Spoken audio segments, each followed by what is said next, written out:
All right, hey flooring pros, Jerry Levinson, Profit Now for Flooring Dealers. And in this video, we want to talk about the cost per lead. I had a great conversation with a flooring pro the other day, and we were talking about what it costs to acquire a lead, get somebody in the door. So we'll look at some of the marketing spend and what not only is the cost per lead, but what you should do about it, some of the ways that you should manage that, given this information. So what is your cost to get a new lead in the door? It'd be interesting to figure that out for yourself. Take all your paid advertising, your Google, your SEO, your pay-per-click, radio, social media. Look at what you're getting from paid advertising.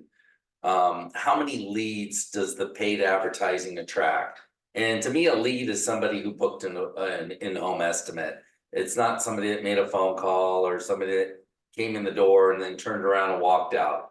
A lead, for my purposes, is somebody that wants an in-home estimate. You can look at leads in other ways and break it down tighter. If you want to consider everybody that called, I might consider that for figuring out my marketing. So how many called and how many of those converted?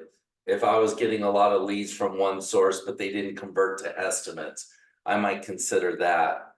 For this exercise and for a lot of things, for sales and closing rates, I only like to consider the leads who actually set an appointment. And one of the reasons is because the ones that set an appointment also gave you their name, email address, a phone number, a home address, and you have the ability to continue marketing to them. And that's really important because, about 20% we figured of the people that we give estimates to, it's not that they went with somebody else. They didn't go with us, but they didn't go with anybody. So about 20% we figure probably didn't do anything. They didn't do any flooring. They didn't make any changes. They decided it was too expensive. Something else came up. They got distracted, didn't do the project that they had you out to give them an estimate on. So, and again, in this exercise, we're not including repeat or referral customers. I like to look at my overall marketing spend. What is it? Personally, I like to be around 5%. It's very rare that people get up to 5%. The big dogs that are the Empires and Express and some of the big companies, they're 15, 20%. For a lot of the small companies, that's just not sustainable. But a lot of people aren't even doing 3% spend. You can include the repeat referral in your overall marketing budget about the business that you get from and try to get to that 3, 4, 5%. It would be good for you to do that because you'll get a good return on your investment. So one flooring dealer shared his cost with me that the walk-ins were as high as $500 a lead. Cost them $500 to attract a customer. That seems really high. That seems outrageous. But this person is also really good at tracking. So I trust his numbers. And when you look at the closing rate being about 50%, you're talking about $1,000 a job that you have to factor into what it takes to acquire a customer. So with that information in mind, I want you to keep that in mind. Maybe those numbers are high, but he's not far off. If your cost is less, it's not a whole lot less. So with that information in mind, what are some of the things that we should consider? Okay, guys, if you like these videos too, please like, share, subscribe. And if you want to talk to me about your business, book a free one-on-one discovery meeting at jerrylevinson.com. I'll share with you the Top Gun 6-month program that we have where you'll improve your marketing. We're going to make selling much easier for you, raise your prices, make hiring easier and training super easy, and run your business with more efficient and better processes. So what are some of the things that we should consider given the information that it's more expensive to market now and it's more expensive to attract each individual customer? The goal is not to spend the least amount of money possible. It's understanding how much am I willing to spend to get a client. This is a big thing from Dan Kennedy. And Dan Kennedy is a marketing guru. Dan Kennedy is to marketing what Tony Robbins is to self-improvement. So he really is the guru, good at helping people attract new customers. And he asked, how much are you willing to spend? Who's willing to spend the most amount of money to attract customers? That's the person that's going to win. Chris Rogers wore that Dan Kennedy shirt in an event we were at, and I love that he was wearing that, and his thought process too leads along that line of how much am I willing to spend to get in a customer? I'm not trying to spend the least amount possible. I'm trying to figure out what do I need to spend to attract the customer. Look, if you're not going to make a significant investment, and it may not be that you're unwilling to, you might not be able to, you might not have the capital or the credit in order to do that. If you're not willing to do it, then focus on things that are free. And we'll show you some of those things in a little bit. So if you're spending a great deal of money to acquire a client, I think it would be better to sell more expensive things. So some of the things to consider: if it costs me so much to acquire a client, it would be good if my average ticket price was higher. So I don't want to spend a lot of money attracting clients that can't afford a lot or have rental houses or want cheap things. The things that we want to go cheap on, we don't want to spend. We want to rely on our networking and free advertising to get the cheaper clients.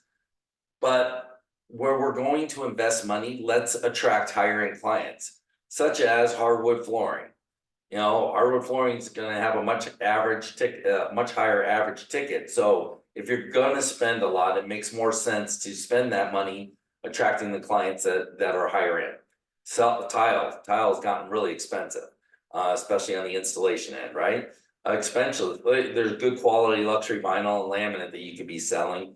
And then as for carpet, you could be selling high-end carpet. Carpet is extremely profitable. With carpet, you got the best profit margins of any of those products, and you can turn a dollar very quick. You can attract more customers with carpet than probably any other product, even though that carpet does seem to be falling off a little bit as far as people's interest in that product category. But that also makes it less competitive too. But focus on the higher end carpet patterns and styles and things that people want that are beautiful, rich. Don't try to sell based on price and sell something that's cheap. Let's attract better customers. So what are some of the marketing things that you could do that's inexpensive, free, and effective? So let's look at them. First of all, shoot the damn video. You guys hear me say it over and over again. It does work. It's working for people that do it. You see a lot more people that are shooting the video and doing a great job. And the videos, they just get better and better. And the ones that suck at it still are doing a great job because they're consistent about it. And the content might not be the greatest, but seeing them, it's reliable. They become trusted. People believe that they're the experts because they see them all the time behind video, and the videos just get better and better. And the guys that aren't good at shooting the videos, they still, if you're consistent, it's effective. It works. You can make fun of it not working. Sometimes that's the best entertainment, is a bad video. Post your videos on Instagram and then share it to Facebook. Okay, Instagram and Facebook work hand in hand. They're really good with each other, and they share the videos. One thing I don't like about sharing YouTube videos, and this is a YouTube video, I am going to be sharing to Facebook. Facebook doesn't show YouTube videos as often, as frequently, because it takes them off the Facebook platform. So they don't like that. They will show Instagram because they own Instagram, and it doesn't remove them from the Facebook platform like the YouTube video does. So post your videos to YouTube. YouTube is partners with Google, and the content, the things you put in there and the things that you say about your video are extremely valuable. They're going to help your SEO ranking. They'll help your videos show up. I get more business off of YouTube.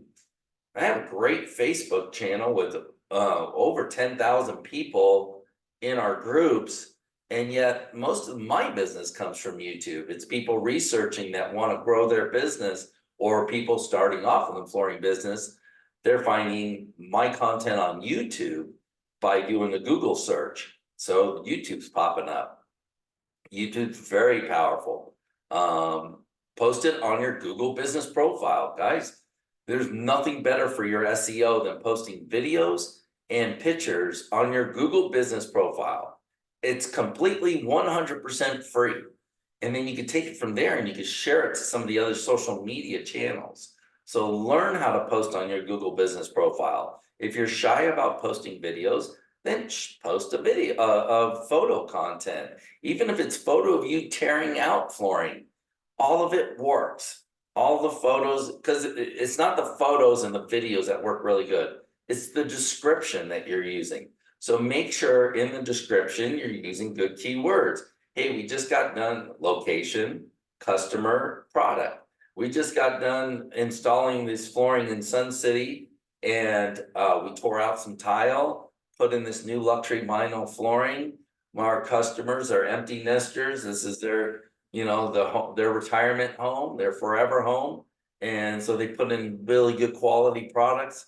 They're gonna love it. This flooring cleans up great, looks fantastic. And we can get it installed in just one day for you. Do a quarterly email campaign. Nobody does this, and it really is good marketing to stay in front of your previous customers. Don't take it for granted that previous customers are going to continue using you. They won't. They're not loyal to you. And especially if you did everything right, nothing went wrong, then you're not in their mind at all. If you screwed up and you go back and fix it, they'll actually use you forever. Doesn't make sense, but it's funny and it's true that if nothing goes wrong, then the assumption is anybody can do it and they may call anybody else. If they do have a problem and you take care of it, now I have a risk.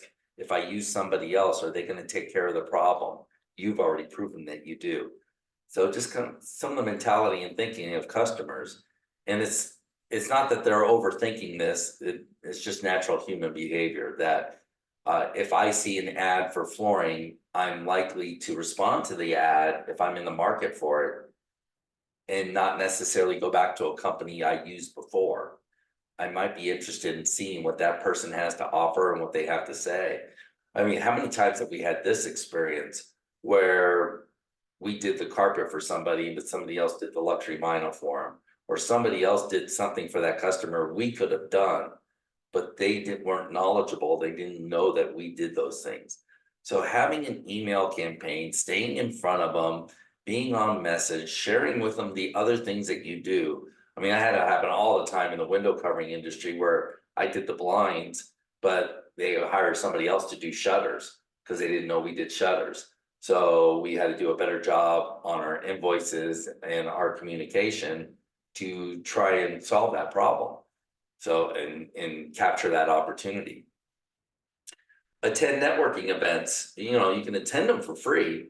You don't have to pay for them. You can visit them twice for free, get names, get numbers, build relationships. Don't just solicit with people, but be interested in them, build a relationship, see how you can help them in their business, see how you have opportunities to refer them. But you can get a lot of good business from networking groups. They do take time. There is a cost, but it's very low. So it is very inexpensive, but it is effective. Like, especially if you're sitting around, you don't have much business, they're not coming in the doors, go out there and get it business. The business isn't in your showroom, it's out there. So you might as well go out there and get it. One of the ways you can do that is go to networking groups, chamber of commerce meetings, things like that. Find ways to get busy. When you go to these meetings, you can post about it on your social media, your YouTube page, your Facebook page, do a quick reel. Just making noise works really well. Doing vehicle wraps and putting out signs, it's inexpensive because it's a one-time expense. A vehicle wrap could cost you $3,000, but $3,000 over a year is not a lot of money. $3,000 over 3 years is just not a lot of money that you're spending. So you do it once and you benefit over and over and over again from having that vehicle wrap. You could do target marketing to realtors, designers, contractors. Again, it's all free. You can do everything from phone calls to LinkedIn to emails. Reach out to them. You could stop in their offices, create a program that's specially designed for realtors or specially designed for designers or contractors. It's good if you have a good marketing message where you can capture their interest. And I'll tell you one key to doing that is if you figure out what you can do for them, how can you help the realtor sell the house faster? How can you make the designer look better to their customer? How can you help the contractor have a better experience with you, where you're helping the contractor complete their job? If you can figure out how to help them and not make it about you, but make it about them helping their customer, then that goes a long way. So creating a marketing program, and the marketing program is important. So it's about creating that message that makes people, like we had the home seller dream program for realtors. Now, people didn't really understand it, but they were curious about what that was. So if it was introduced to them, they would say, well, what are you talking about? It's not important that in your marketing that you're telling people everything about your program. What you want them to do is reach out to you and get more information. So anything that grabs their attention is good, effective marketing. And that works whether it's target marketing, like going after these specific groups, or just regular customers. Anything that causes them to call you, contact you, email you to try and get more information about what you're talking about is good, effective marketing. Just realize you don't have to tell them everything in your marketing message. That's not necessary. All right, guys. Yeah, please like, share, subscribe to my YouTube channel. And then again, if you want to book a free discovery meeting, go to jerrylevinson.com and book a free one-on-one discovery meeting. And I look forward to working with you and helping you profit now in the flooring industry.